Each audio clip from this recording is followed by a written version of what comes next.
جیسے ہی مرسلین کو فہام قریشی کی ساری اصلیت کے بارے میں پتہ چل جاتا ہے اور کس طرح وہ مال میں ایک لڑکی کے ساتھ گھوم رہا ہوا ہوتا ہے،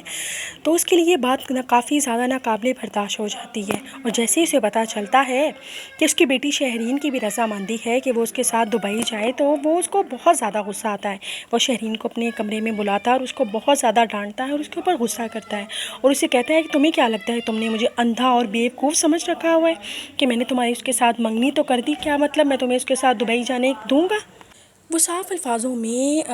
شہرین کو باور کروا دیتا ہے کہ تمہارا صرف اس کے ساتھ منگنی ہوئی ہے، یہاں تک کہ تمہارا اس کے ساتھ نکاح بھی نہیں ہوا، پھر میں تمہیں اس کے ساتھ کس طرح دبئی جانے کی پرمیشن دے دوں؟ جبکہ دوسری طرف مرسلین بھی کھڑی ہوتی ہے، وہ بھی اپنی بیٹی کو سمجھاتی ہے کہ اس فہام کے ساتھ دبئی جانے بابا نے اس کو ایک لڑکی کے ساتھ بھی دیکھ لیا ہے اور اپنی بیٹی پہ اس کے ساتھ دبئی چلنے کی دعوت دے رہا ہے، تمہیں اس میں خود کچھ جول نظر نہیں آتا؟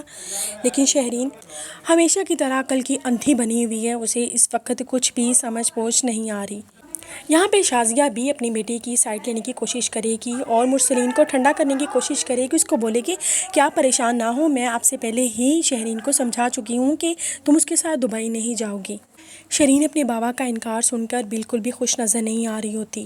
کیونکہ اس نے ہر صورت میں فہام کے سامنے اپنے آپ کو اچھا ثابت کرنا ہوتا ہے۔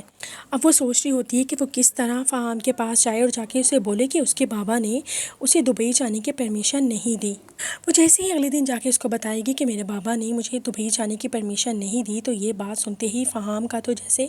غصے سے برا حال ہو جائے گا، کیونکہ اسے یہاں پر اپنا پلان ناکام ہوتا ہوا نظر آ رہا ہوتا ہے، جبکہ دوسری طرف اس کی گرل فرینڈ نے اسے صاف بول دیا ہوتا ہے کہ اگر تم نے شہرین کے ساتھ شادی کی تو میں تمہارے اگلے پچھلے راز سارے جا کے شہرین کو بتا دوں گی۔ یہاں پہ فہام قریشی صحیح والا پھنس چکا ہوتا ہے، لیکن اس کے دماغ میں ابھی بھی بہت بڑا پلان چل رہا ہوتا ہے